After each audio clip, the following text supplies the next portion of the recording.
The only God I believe in is a loaded pistol with a hair trigger. Funny how before I killed a lot of guys, they'd call me God. Oh God, no. Oh God, no. Richard Kuklinski, The Iceman. What is up, my true crime people? Today I'm going to talk to you about Richard Kuklinski, The Iceman, and his book, Confessions of a Mafia Contract Killer by Philip Carlo. Folks, I became a fan of Philip Carlo after I read his book, The Night Stalker, The Life and Crimes of Richard Ramirez. And I was a fan then, so at this point I'm like a super fan, for lack of a better term. I'm going to talk to you about Philip Carlo's approach. He was able to divulge details that most of the time you can't get from people like Kuklinski. It made the book hard to put down. I flew right through it, and it made it very interesting. Carlo approached his storytelling of Kuklinski from basically when he was a kid. You're able to see what type of environment he was brought up in, the conditions that weren't at all typical of any type of family.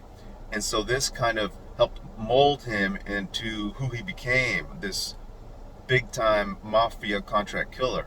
All these pieces of this puzzle came together to basically create the perfect storm that became Richard Kuklinski.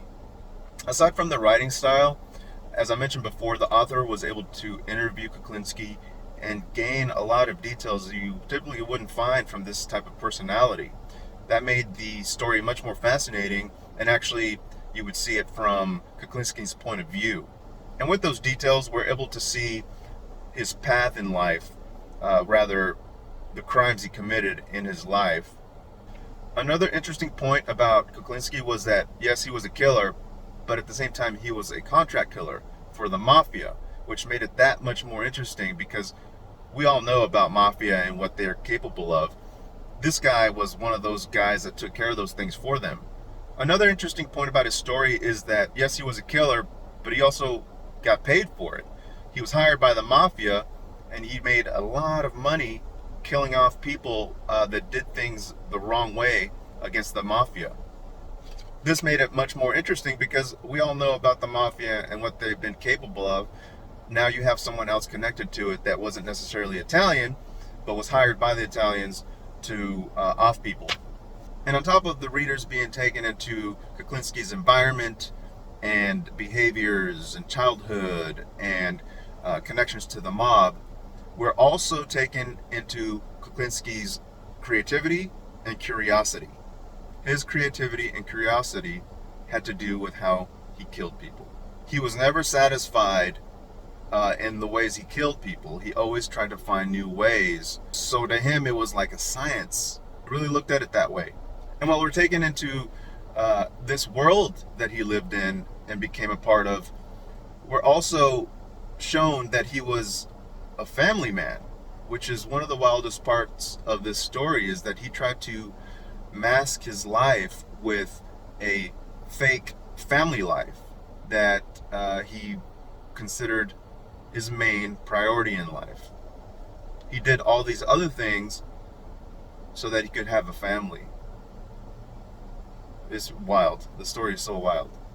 Richard Kuklinski's story is fascinating and truly unbelievable. With all the different things that happened, it took so long for him to get caught. Carlos's ability to storytell, coupled with Kuklinski's real life story, makes this a true crime book that you don't want to miss. So any of you true crime people, this is probably the book that you should read next. With that said, I think that's it for my commentary on this book. Buy it, read it, you will love it if you're a true crime fan.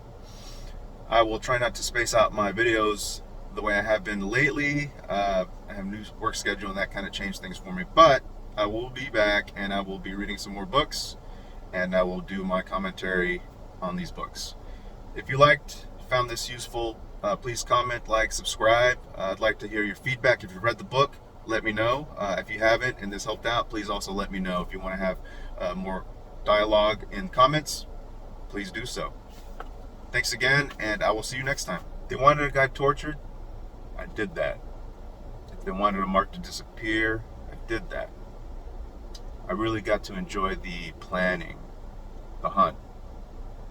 It was sort of like a science. Richard Kuklinski, The Iceman.